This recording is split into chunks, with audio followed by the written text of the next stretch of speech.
ఆ పిసిసి అధ్యక్షుడు మాట్లాడతాడు పాపం ఆయన చూస్తే జాలేస్తుంది ఏ బీఆర్ఎస్ పోయింది మళ్ళా రాదు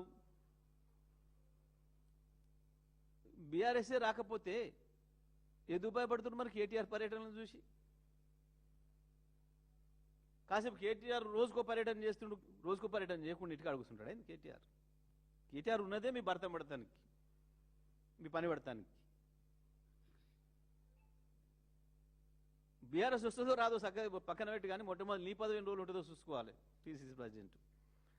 ఎందుకంటే నీ ముఖ్యమంత్రే నీ మీద బ్రహ్మాండమైన ప్రచారం చేస్తున్నాడు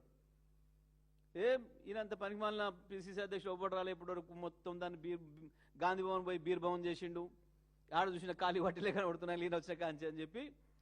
నీ ముఖ్యమంత్రి బాకాదారులే చెప్తున్నారు నీ కేసులో వస్తుంది మొదలు తప్పకుండా ప్రజలు బీఆర్ఎస్ వైపే ఉన్నారు అందులో సందేహం ఏం లేదు